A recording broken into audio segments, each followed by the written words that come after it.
Welcome to the Observation Post channel. I am your host Salim Akhtar Malik. In this session, I'll talk to you about the shifting poles of global geostrategic power. On 18th of May this year, that is 2023, the top leaders of Iran and Pakistan jointly inaugurated a border marketplace in Pishin, which is a small border town along the Pak-Iran border. The marketplace is among 6 such marketplaces which will be eventually constructed. So this was the first one that was established, and the other 5 will be eventually established in the same region under an agreement that was reached between Pakistan and Iran as early as 2012. So it took 13 years for the two countries to establish the first marketplace, that is the first border marketplace in the border region of Iran and Pakistan. Besides inaugurating the marketplace, the two leaders also jointly inaugurated a power transmission line that would carry Iranian electricity, cheaper Iranian electricity to Pakistan's border areas in Balochistan. Does this ostensibly small step, as I said earlier, does this small step indicate a bigger change, a shift in the poles of global geostrategic power? We will discuss this. Now, when talking about the power dynamics, global power dynamics, we can say that the global power is akin to the Earth's magnetic field. The powers that generate Earth's magnetic field are constantly changing, and so does the magnetic field itself. It keeps waning and waxing gradually. And the geologists say that after every 300,000 years, the magnetic poles of our Earth completely shift. That is, they flip. And this can be described as the North Pole of today becoming the South Pole after 300,000 years. But the geostrategic poles of power, geostrategic poles of global power on our planet, they do not take 300,000 years. They change more rapidly, and this is what I discern, or what I think. It is my perception that it is happening. And as an example, I cite the normalization of relations, the recent normalization of relations between Iran and its oil-rich Arab neighbors, the monarchies, absolute monarchies of Saudi Arabia and the oil-rich city-states that dot its southeastern periphery. And this deal for normalization of relations between the Arab states and Iran was brokered by People's Republic of China, which is the emerging pole of global power after the demise of the Soviet Union. So this happens, and we can say that this could not have happened without the consent of the United States, because the Arab states, even like Pakistan, cannot take even a small step without the approval of the United States. It is because these states are ruled by absolute monarchs, absolute rulers, who are threatened internally by the growing awareness of their local populations, as well as externally by a threat from Iran. And they depend upon the goodwill of the United States, and now even that of Israel also, to keep ruling their countries, to maintain their rule.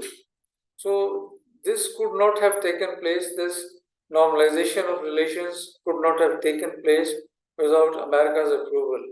And there could have been a wink by America to China to broker the normalization of relations between these countries. As for Pakistan, its rulers are even more dependent and to a much greater degree than the Arabs in their internal and external issues. It is because they suffer from a deep sense of inferiority and insecurity, and that is why they keep the pot burning because, or they keep the pot boiling because it helps self-perpetuation, something that they want, something that each one of Pakistan's rulers since independence had wanted. A point in case is the Pakistan-Iran oil pipeline, or I must say the fate of the Pakistan-Iran oil pipeline. This pipeline was conceived as early as 1955 by an engineer whose article was published in the magazine of Pakistan Army's College of Engineering. And the agreement to this effect was reached between Pakistan and Iran somewhere in 1995. That is 40 years after the Pakistani engineer floated his idea. And the project, even after getting signed, remained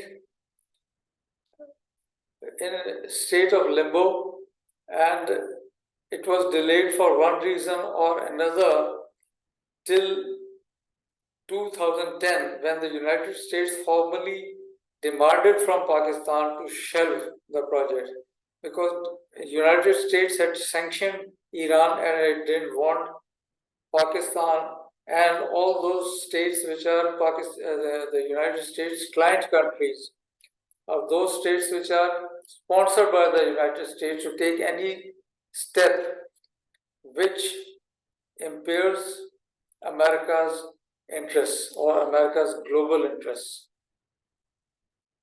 So, as if from a nod or as if from a wink by the Saudis,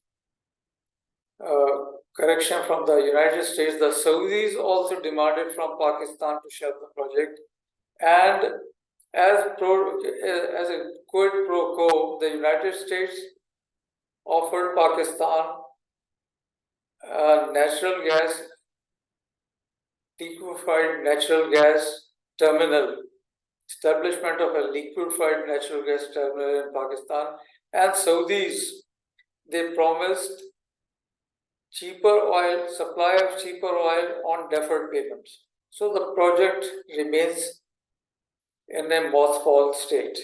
It was mothballed in 2012. So these are the reasons where I think that the Pakistanis as well as the Arabs could not have taken any step towards normalization of relations with Iran.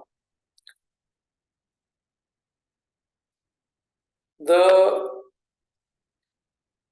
world as it stands today is not the world that was there during the Cold War, when there were two centers of power, or the centers of global centers of gravity, and those are the United States of America and the erstwhile Soviet Union, who remained at loggerheads for almost 75 years after the Second World War,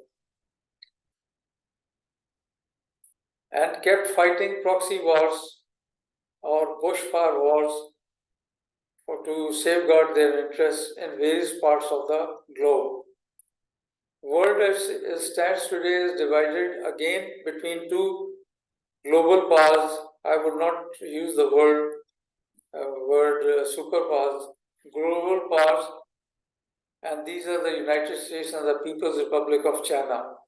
But whereas they huff and puff, the United States and the Chinese People's Republic, they huff and puff and they blame each other of ingresses in the South Pacific region particularly. Otherwise, they have normal trade relations and diplomatic relations, and they cooperate with each other. And there is normal trade between the two countries. And as an example, I would cite that in 2022 alone, the United States imports from China were to the tune of $538.8 billion. So there are undercurrents to this recent thawing of relations between the Arabs and Iran on one hand and between Iran and Pakistan. We do not know what are those undercurrents. Those will be unfolded with the passage of time. This was all I wanted to say in the session. See you in the next video. Till then, bye-bye.